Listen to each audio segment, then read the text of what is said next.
So Tyron fights, of course, on March 2nd against Kamaru Usman. Given your position, the fact that you have those 2 fights against him, 1 draw, 1 loss officially, are you hoping and praying that Kamaru wins that fight so that it opens it up for you? That because for now it seems like as long as he holds the belt, it's going to be tough to get that 3rd crack, right?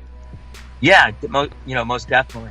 For my career-wise, I would want Kamaru Usman to win. But man, Tyron is just another animal. He's another animal. His wrestling is very good. I think better than any of the guys that Usman has faced.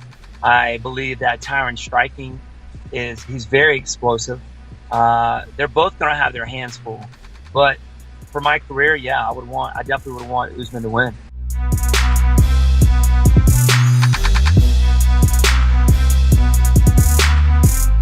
Grateful to Cowboy for taking the fight, maybe against his better judgment. I just see myself facing an insecure little lad swinging on a saddle with a pop gun and a feather in his hat. I'll tell you this, little friend, I'll be sending your geriatric ass fucking yeehawing back to the stables on Saturday. We're not on the same floor. Yeah. I'm in a different suite, for one. And for two, you're all buddy-buddy in the back.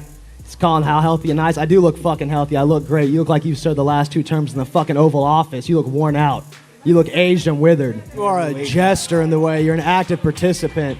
You're concerned with entertaining people. I'm on the road to the throne. I'm concerned with kingship. And Saturday, you're a jester. when I finish you, I will You don't belong across from me as much as you belong across from you.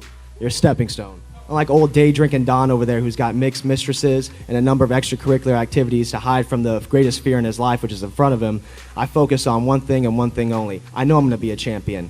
He's number 2. He's always been number 2. I'm going to be number 1. You know, that fight taught me what feels like everything, but sure as shit didn't teach me to doubt myself. You know, I'm not going to go in there any less fucking confident. I said that, again, 100% certain I was going to win that fucking fight. And I'll believe that on the next fight, too, because I know who I am. I know what I'm capable of. I'm not going to go in there and fucking doubt myself. I'm certainly not going to approach this legend of a dude like a fucking fan. You know, I'm not going to fucking stroke his ego or pander the Cowboy idea. I'm going in there to end this man, and I'm preparing to kill him. That's literally how I think. And so, yeah, the thought of, like, approaching something as, like, quote, humble, it's like, you've never been on this platform before. You never stood where we're standing. And you sure as shit don't know what it takes to be a champion. And so it's like, the idea of changing any of that, no, absolutely not. I believe everything I say, and I say it for a purpose. And it's not to just, like, toot my own shit or hear myself talk. And the ignorance beyond people to believe that, like, they didn't draw themselves in more because of the shit that I'm saying, because I'm original. It's like, shut the fuck up, man. And just enjoy the show and respect the show, but don't talk out of turn. And my story's so far from being finished. This is just adds to it. This just builds momentum, and I'm gonna come back. And when it's all said and done, you'll see. It's just part of it, part of the journey.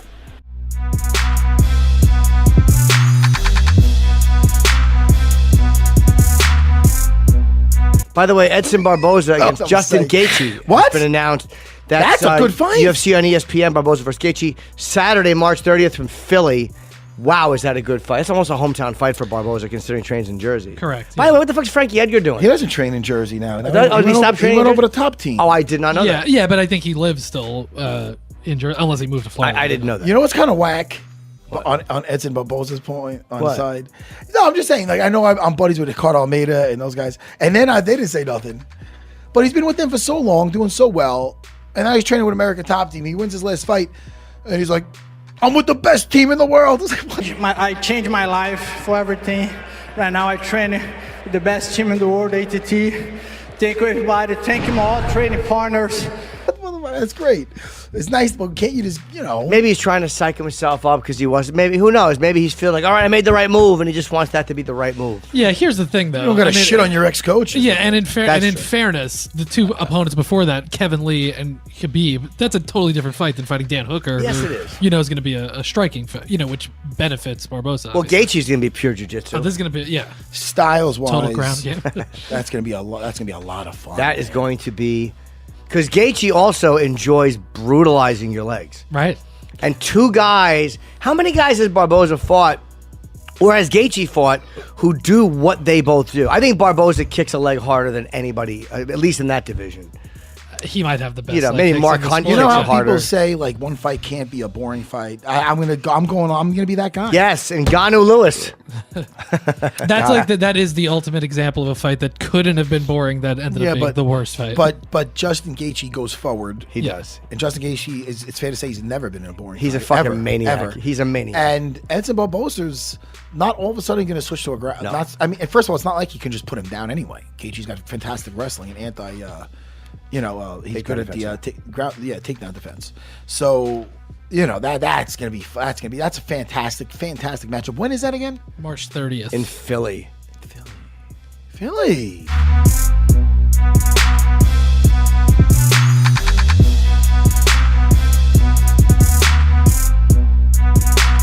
We need to make fucking headlines, okay, Ben? So we need a bold prediction from you right now. We need it to be controversial. We need you to mean it, though. Maybe upset a few people and get us some headlines on the website. So they say, Ben Askren said on the Believe You Me podcast, over to you.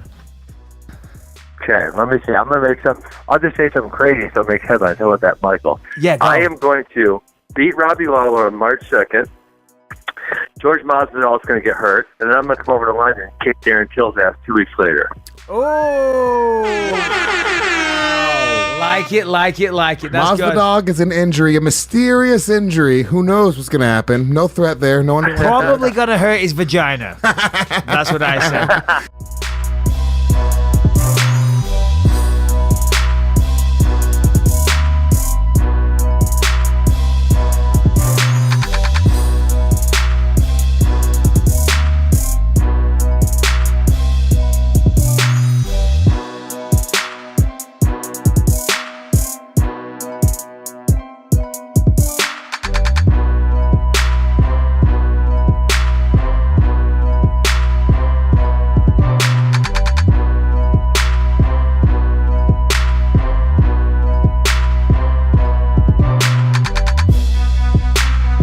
Yo, shout out to my Canadians. We working in the building, UFC PI. Appreciate it. My pleasure, man. Good rounds yesterday and good rounds today, my man. Sparta!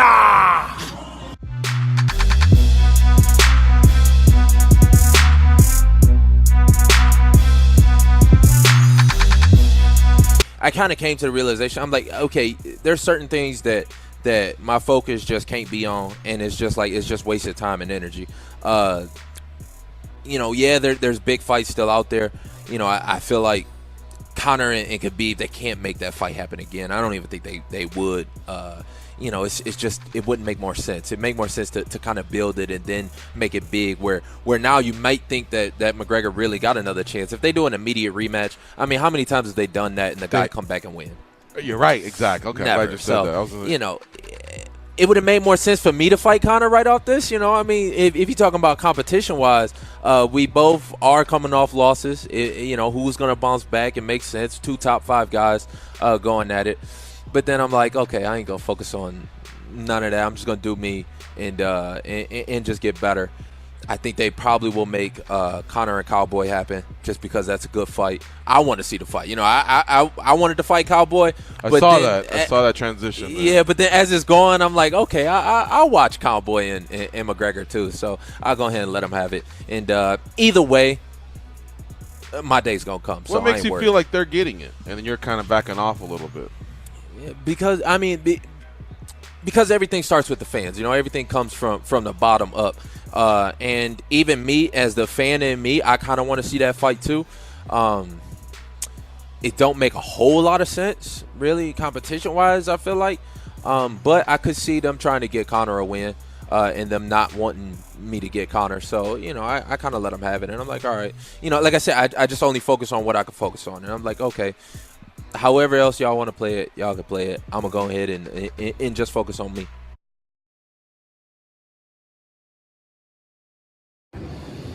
You motherfuckers get on my fucking nerves.